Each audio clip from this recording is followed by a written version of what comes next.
Big First just ended the game. I know there's a lot that's kind of happening for a young player like Andy. When you see him go to try to kind of make it home, is that something that a young player trying to make something happen, or is there a conversation that you have to have with him? You know, you have to make sure that you can see Dino and see the stop sign. Yeah, you know, it's a learning experience.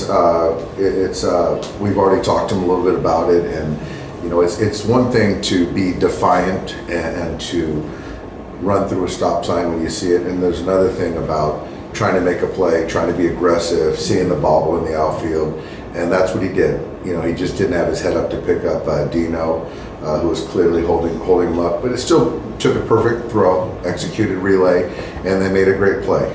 Really good baseball play, and so, you know, it's something that we addressed, and Andy's doing great. So it's one of those things that we have a young player who doesn't have a lot of experience. You got to run him out there, and that's how they learn.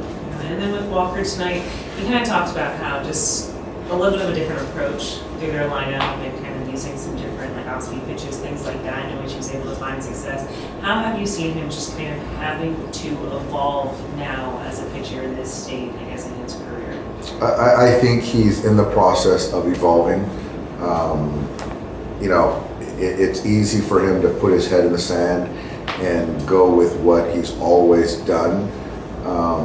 But the truth of the matter is that he's not exactly the same pitcher he is after his second Tommy John. And, you know, when you're pitching in big league games, you have to find a way to get hitters out. And so he's doing a great job of checking his ego at times to kind of appreciate the fact that, you know, you've got to let the hitters tell you, you know, what needs to change, what doesn't need to change. And he's doing a good job. I thought tonight was much better. That inning a little bit, there was a couple outs I felt we should have, you know, got for him that we didn't, and that's baseball, which made him which brought Seager up to the plate. And Corey hit a pitch and took a good at bat. But yeah, I think overall in totality, I thought there's a lot of good things from Walker tonight. We've talked about Walker trying to figure out, you know, how to use the fastball now within the rest of his stuff, like in that at bat with Seager.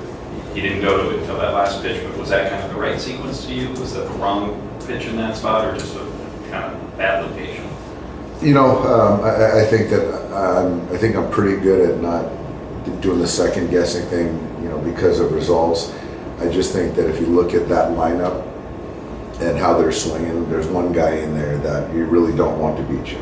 And so with the base open, you know, you really need to be a little bit more mindful instead of, you know, challenging him right there. But, you know, if he pops it up, there's probably not a whole lot said about it. But, you know, to Corey's credit, he had a great at bat and saw everything Walker had in that at bat. Fourth inning, after the first pitch, you went out to the mound to go see him. Was that like a growing thing? I just saw him kind of like shaking his leg, and I just wanted to make sure that, you know, there was nothing wrong, because I saw him do it a few pitches prior, and he assured us that he was fine. And so then I was watching the throw, and it was coming out good. So I just wanted to make sure, you know, with pitchers, just make sure if there's something that's not normal, just to check in on them. With you guys talked about it after the game about that? Yeah, Clay talked to him. I think Dino talked to him, but it's certainly not a reprimand situation. It's just a teaching moment. How does he? Like, what was his reaction, emotion, you know, going through a situation like that? Understanding, you know, talking about what he saw, which was a bobble, and he was going hard. He was going hard and just didn't pick up Dino. So it's something we'll learn from.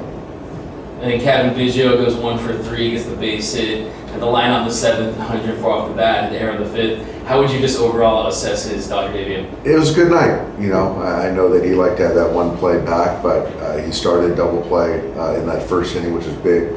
Made a nice play, I think off the bat of Duran later, and took some good at bats. So it was good. It was good to get him in a Dodge uniform. It looks right.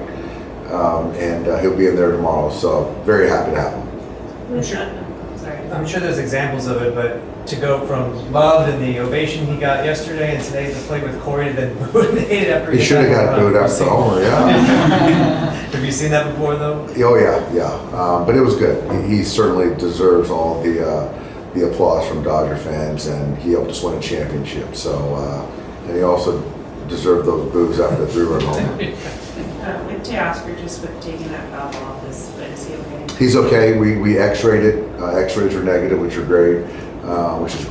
And so soreness, redness, but my expectation is that he'll be in there tomorrow night.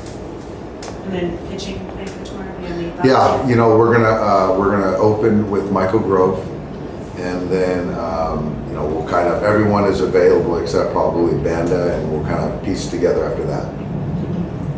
Shohei passed home run first inning. So what did you see from his? He's just, I just think he's controlling the strike zone better, and when he does that, he's the best hitter on the planet. And that was a ball that was kind of right at his thigh, and took a really good swing on it. Hit another ball, 100 and whatever, 113, 14, that Garcia made a nice play on. So he's really, the last 3 or 4 games been really good.